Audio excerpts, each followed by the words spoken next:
4.10 총선에서 전환정치는 어떻게 실패했을까?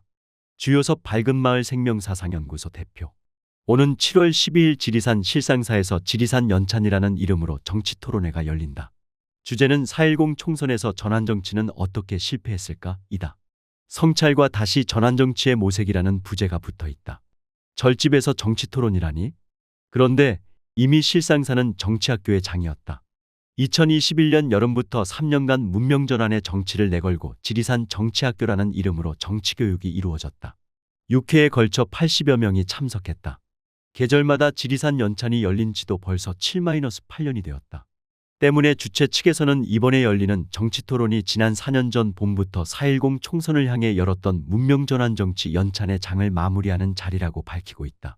지리산 산중에서 일군의 무리들이 전환정치, 정확히 말하면 문명전환의 정치를 꿈꾸고 있었던 것이다.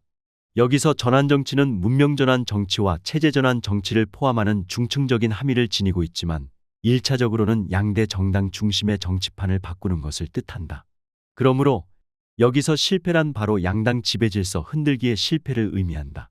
주최 측의 취지문을 빌자면 이번 4.10 총선이 중층적 위기 속에서 배제하고 독점하는 정치를 뒤바꿔야 할 절박함에도 4.10 총선은 아무런 의제 없이 더 깊은 양당 체제의 고착화로 끝난 것이다.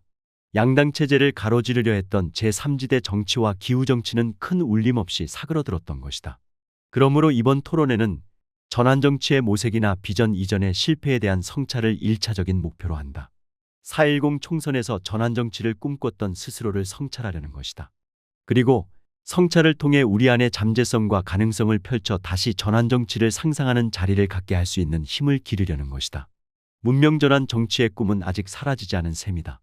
그런데 한국의 총선이 끝난 지 얼마 안 돼 우리는 또 하나의 정치적 실패, 이를테면 유럽판 전환정치의 실패를 전해 듣고 있다. 6월 6일에서 9일에 실시된 유럽의회 선거 결과가 그것이다. 이번 유럽의회 선거는 두 가지 점에서 전 세계적인 화제가 되었다. 그런데 이 둘은 동전의 양면과 같다.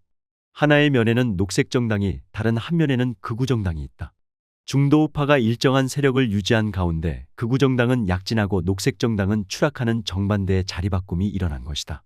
독일과 프랑스 등 각국의 녹색당과 진보 성향 정당들이 연대해 꾸린 정치 그룹인 녹색당, 유럽자유동맹은 기존 71석에서 19석이나 적은 52석을 얻는 데 그쳤다. 강경우파 정치 그룹인 유럽보수와 개혁, 극우 성향의 정체성과 민주주의에 밀리면서 원내 4당에서 6당으로 떨어졌다. 직전 2019년 선거에서 역대 최다 의석수를 얻으면서 당시 선거의 주인공이 되었던 점에 비추어 보면 추락에 가까운 실패다. 특히 유럽 정치, 특히 녹색당을 대표하는 독일의 경우를 살펴보면 실패가 더욱 또렷해 보인다. 유럽의회 선거 결과 기민 기사연합이 득표율 30%로 압승을 거두었고 극우 성향 정당인 독일 대한당이 15.9%로 2위를 기록했으며 신호등 연정을 구성하는 3인당, 녹색당, 자민당 3당은 각각 13.9%, 11.9%, 5.2%를 기록하여 참패한 것으로 평가되고 있다. 그렇다면 왜 이런 결과가 일어난 걸까? 녹색 정치의 약진이 5년 만에 꺾인 이유는 무엇일까? 여러 가지 분석이 뒤따르고 있지만 중요한 키워드 중 하나가 이른바 그린내시이다. 그린내시는 친환경을 뜻하는 그린과 반발을 뜻하는 백내시의 합성어이다. 기후위기 정책에 앞장섰던 유럽 곳곳에서 친환경에 대한 반발이 그만큼 거세다는 말이다.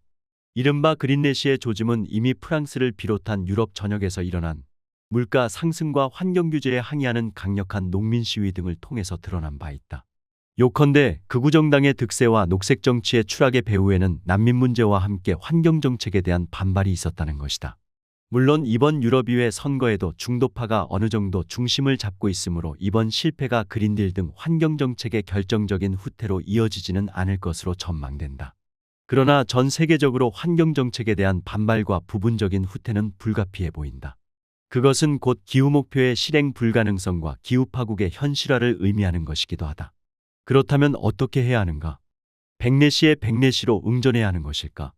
그게 아니라면 또 다른 해법이 있을까? 사실 백내시는 자연스러운 일이다. 그것은 정치적 논리 이전의 일종의 물리법칙이다. 작용과 반작용이 그것이다. 최근 북한과 러시아의 군사적 결속도 한국과 미국의 군사적 결속에 대한 백내시로 볼 수도 있을 것이다. 역설적으로 백내시는 대전환의 징후들 중 하나이기도 하다.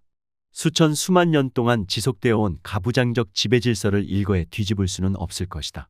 고도 성장 시대에서 포스트 성장 시대로의 전환 과정이나 팍스 아메리카나의 국제 질서에서 포스트 일극 체제로의 전환 과정에서 일어나는 반발과 혼란 역시 피할 수 없을 것이다. 생명 사상의 관점에서 백내시는 생존 본능에 가깝다. 그것은 부족적 생존주의로 조직화되기도 한다. 유럽의 극우도 그것들 중 하나이다.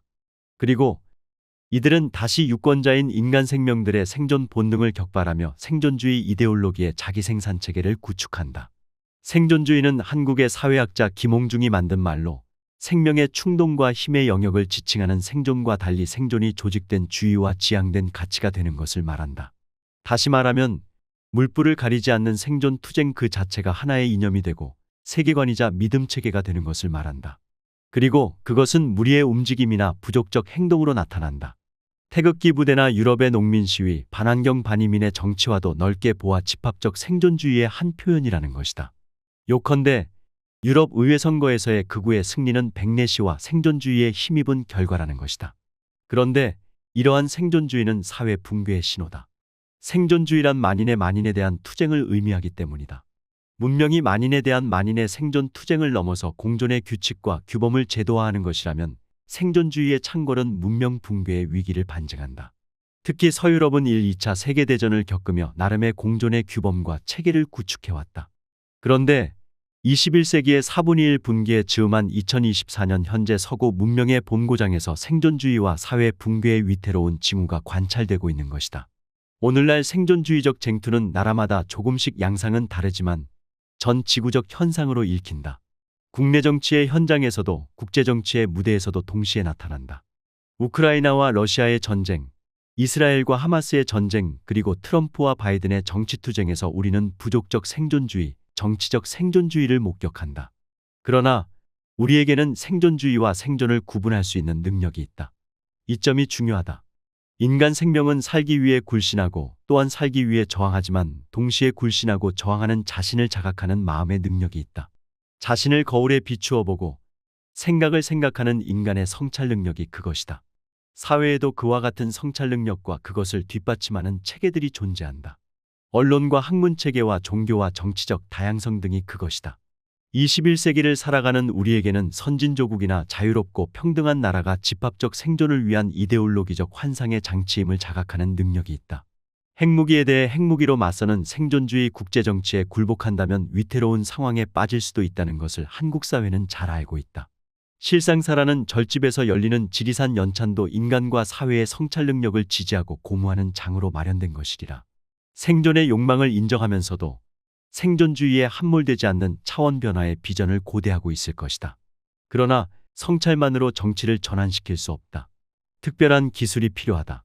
자각적 꿈꾸기가 그것이다. 꿈이 꿈인 것을 스스로 아는 사회적 자각몽을 발명해야 한다. 새로운 삶과 사회의 문법을 창발해야 한다.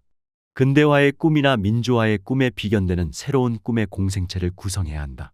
현재의 문제 구도를 뛰어넘어 차원 변화를 가능케 하는 것은 꿈꾸기의 능력이기 때문이다. 유럽 녹색당의 실패는 역설적으로 성공의 실패이다. 반정치의 정치를 꿈꾸던 독일 녹색당은 어느 때부터 집권 세력의 일원이 되었고 이제 문제 해결 능력을 보여주어야 했다. 그리고 모두가 알고 있듯이 녹색 정치에게 제1의 문제는 기후변화였다. 유럽의 녹색당은 기후라는 문제 해결의 구도에 발목이 잡힌 것이다. 그것은 불가피했다. 숙명이다. 그러나 꿈이 없다면 정치적 미래도 없다. 더욱이 차원 변화는 없다. 생명사상의 관점에서 4.10 총선에서 전환정치가 실패한 원인 역시 꿈의 부재, 즉 유권자들로 하여금 이 세상에 없는 것, 전혀 새로운 어떤 것을 느끼게 하지 못했기 때문이다. 유럽의 극우가 생존주의 이데올로기의 격발을 통해 자신들의 정치적 성공을 기획했다면 이를테면 우리는 꿈의 정치를 통해 생명의 활력과 열망을 격발할 수 있을 것이다. 대한민국의 문제는 인구 소멸과 국가 소멸의 함정만이 아니다. 기후격변과 경제사회적 불평등만이 아니다. 우리 사회와 근대 문명은 문제들의 늪에 빠져 있다. 문제들의 무한 궤도에서 벗어나지 못하고 있다. 문제는 문제를 재생산한다. 문제 해결은 더욱 복잡다단한 문제들을 확대 재생산한다. 사회는 꿈을 꾸고 서사를 창안하며 동시에 문제 해결들의 함수들을 생산한다. 오늘날 관찰자들에게 한국 사회는 어디를 보아도 문제들이다. 우리는 이미 초복합 사회를 살고 있기 때문이다. 생존주의의 함정을 피하면서 동시에 문제들의 늪에서 빠져나올 방법이 없을까? 그렇다. 꿈꾸기도 하나의 탈출 방법이 될 수 있다. 일단 필요와 열망을 구분해 본다. 이를테면 생명의 욕망은 두 가지 차원으로 나눌 수 있다. 필요와 열망이 그것이다. 전자가 유기체적 신체의 욕망이라면 후자는 정동적 신체의 욕망이다. 관찰하는 생명에게 욕망은 문제로 인식되고 감흥하는 생명에게 욕망은 꿈으로 표현된다. 국제협동조합 연맹의 협동조합의 정의를 보면 협동조합의 사명은 공동의 필요와 열망의 충족과 실현으로 되어 있다. 요컨대 꿈과 비전이 없이는 정치적 성공을 기대하기 어렵다는 말이다. 문제를 피하려는 것이 아니다. 피한다고 문제가 사라지지 않는다. 하지만 꿈이 없이는 문제 해결도 불가능하다. 사실 50년 전에 독일 녹색당은 꿈을 파는 정당이었다. 그러나 문제 해결을 위한 정당이 되었고 오늘날 극우 정당들은 생존주의를 격발하며 꿈을 파는 정당을 흉내내고 있다. 파국과 종말이라는 말이 낯설지 않은 시대, 꿈꾸기는 매우 현실적이고도 절박한 과제이다. 살아남기 위한 노력을 지지하되 살아남기에 머무르지 않는 도약의 꿈을 열렬히 응원한다. 자유의 나라나 평등의 나라에 스며들어 있는 삶의 욕구와 열망을 대체할 수 있는 혹은 기술적 유토피아를 꿈꾸는 테크노피아와 경합할 수 있는 새로운 꿈과 열망이 그것이다. 평화 생명의 나라도 좋고 한살림의 꿈도 좋다. 그리고 당장 몽상 구성체의 형성을 공모해야 할 때이다. 유럽의 녹색 정치가 그린래시로 휘청이고 있다. 그러나 그것은 유럽 녹색 정치가 더욱 깊어지고 넓어지는 계기 혹은 차원 변화하는 계기가 될 것이다. 유럽의 녹색 정치는 실패가 아니다. 이미 빛나는 성공의 영광을 누리고 있다. 빨강에서 회색에 이르는 무지개 정치의 한 색깔을 당당하게 담당하고 있기 때문이다. 유럽의 무지개 정치가 아름답다. 생명, 미학의 관점에서 정치의 미래는 아름다움에 있다. 유럽 정치의 다채로움은 유럽 정치의 잠재력이다. 양당이 지배하는 고착화된 양극체제의 한국 정치는 기계적인 균형을 이루고 있지만 아름답지 않다. 변화의 잠재력이 턱없이 부족하다. 다시 유럽을 배워야겠다. 지리산 연찬의 기운과 문법을 통해 더욱 그윽하게, 더욱 풍부하게,